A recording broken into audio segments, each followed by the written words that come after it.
La psychanalyse et la société avec Joseph Zudas. Psychanalyste à Périgueux et responsable du centre de consultation Gabriel Laccueil.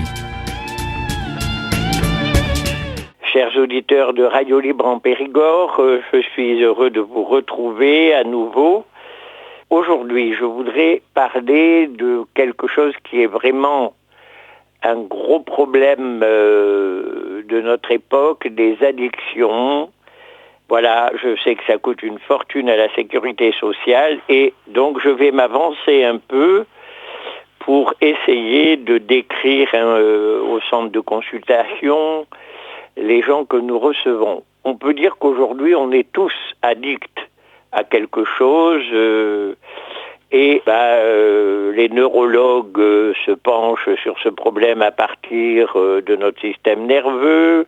Les comportementalistes donnent des conseils, faites comme ci, faites comme ça, allez vous promener au lieu de consommer, respirez, faites de la méditation, bref. Toute la question difficile, c'est que pour chaque sujet, le rapport à l'addiction est différent. Il n'y a pas d'identité, il y a des sujets accrochés à quelque chose. Bien, alors ce qu'on peut constater, c'est que quelque chose manque. Voilà, que une fois qu'on s'est constitué, et d'emblée déjà pour le bébé, ce qui manque c'est le sein, le mettant à disposition, la maman crée un manque oral important, un bébé que je voyais récemment hurler au moment où la maman disait c'est l'heure de sa tétée, peut-être, elle tâtonnait, on ne trouvait pas le biberon, ensuite il fallait que ce soit à température, et le bébé hurlait. On voit bien d'emblée déjà ce manque qui est là et qui sera là toute notre vie, ce qui fait qu'on est à la recherche d'un objet. Voilà, je voudrais précisément parler de l'objet. On sait que au niveau du désir, c'est le manque qui appelle, qui réveille ce désir, et notre système, qu'on appelle capitaliste en tout cas, en nous faisant consommateurs, a réussi à transformer cet objet de désir en objet de besoin. Voilà, la publicité nous présente un certain nombre d'objets, ce que vous voulez, portable, nourriture, et comme si, évidemment, on en avait besoin, et en sachant faire jouer la publicité, le manque.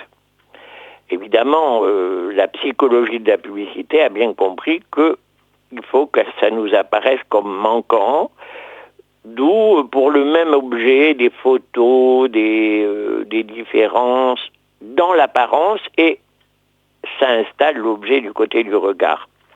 Ce matin, je voulais vous parler d'un livre écrit par un collègue psychanalyste, critique d'art, qui s'appelle Gérard Wachsmann.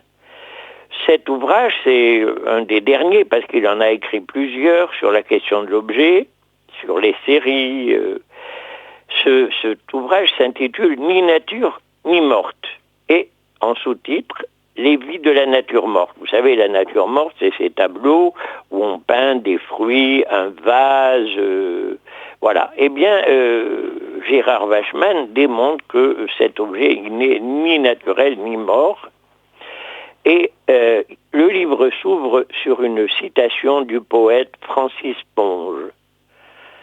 Une citation extraite d'un texte qui s'intitule « L'objet, c'est la poétique ». Voilà la citation. Le rapport de l'homme à l'objet n'est du tout seulement de possession ou d'usage. Non, c'est bien pire. Voilà. Autre citation. Les objets sont en dehors de l'âme, bien sûr, pourtant ils sont aussi notre plomb dans la tête. Voilà. Objectum, objet, c'est ce qui est jeté devant nos yeux.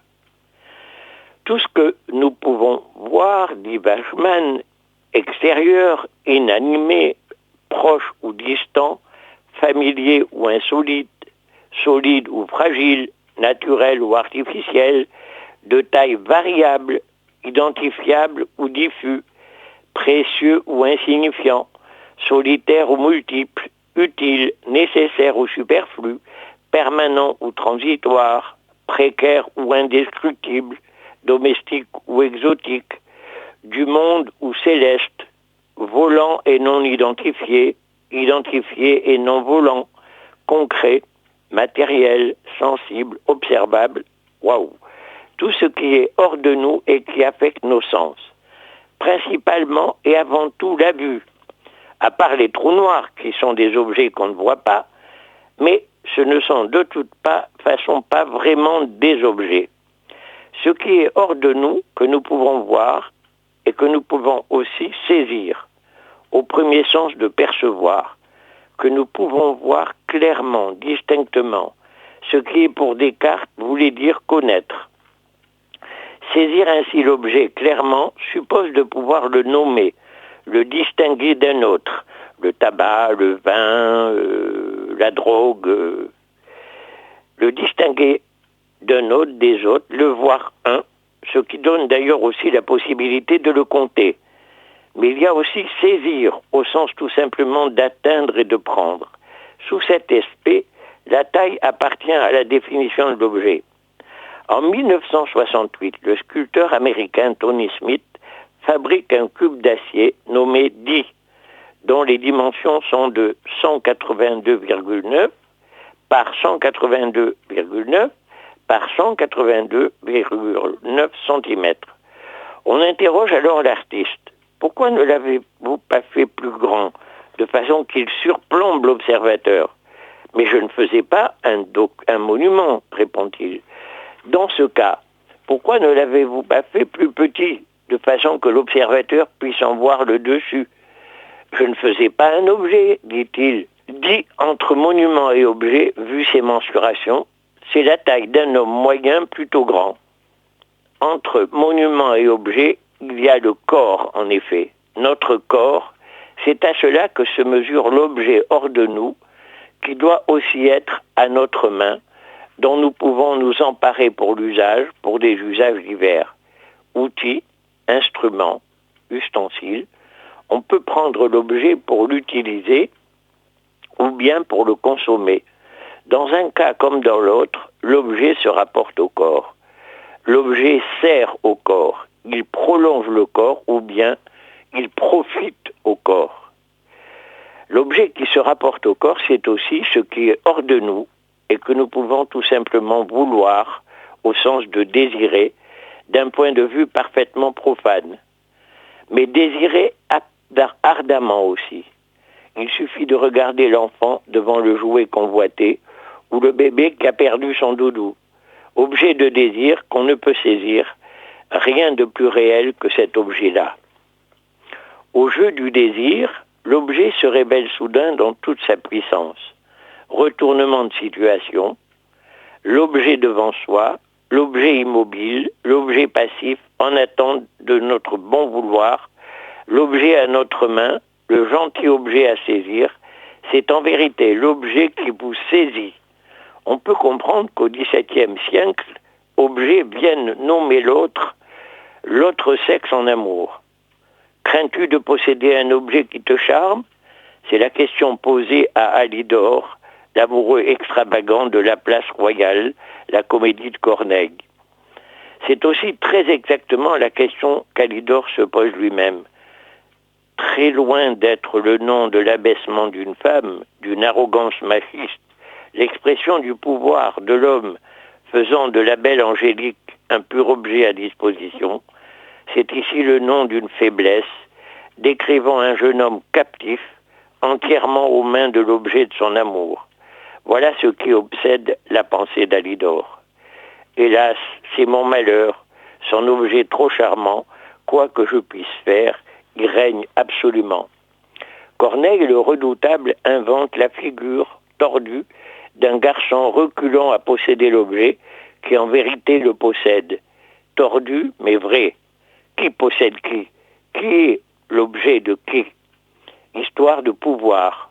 Histoire du pouvoir de l'objet. Dans leur bric-à-brac, loin du roman d'amour, il est pensable que ce soit l'histoire que racontent les natures mortes, vitrine des objets désirables. c'est que même au milieu du bric-à-brac, nous sommes tous des amoureux extravagants.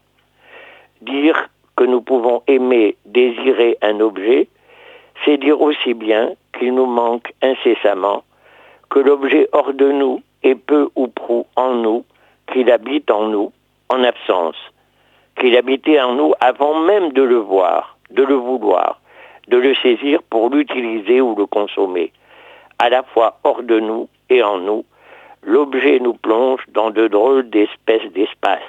Voilà à quoi on est affronté. Et je vous fais remarquer tout de suite que je n'ai pas abordé la théorie qui nous sert d'orientation, c'est-à-dire la psychanalyse. Là, Gérard Bachmann nous décrit ces objets qui nous possèdent à partir de l'amour, à partir de cette relation. Et quand on reçoit les consommateurs, on a à l'oreille quelque chose qui évoque le discours amoureux. Tout le trajet pour se procurer l'objet, pour aller dans un magasin, pour aller dans un lieu secret où, avec un peu d'argent, on vous passe un petit paquet tout petit et que le consommateur court vite pour consommer en secret cet objet jusqu'à la prochaine fois, puisque il a installé là un manque à sa portée qu'il croit maîtriser, sauf que pour avoir cet objet, il devra passer par des trajets délictueux, par exemple, ou bien se déposséder d'autres objets en les vendant pour avoir l'objet qui le domine. Récemment, on a eu une histoire d'objets comme ça, à partir d'un acteur, d'un comique, qui a tout d'un coup avoué ses faiblesses, son rapport à la drogue et au sexe, volontiers en espérant qu'on le débarrasserait de ça, et qui tombait bien sûr sous le coup de la loi qui va le mettre pendant un temps sans doute à l'abri de cette consommation. Toute la question, et les gens qu'on reçoit nous la posent, quoi mettre à la place? Alors, aussitôt, il ne s'agit pas de se passer, il s'agit de...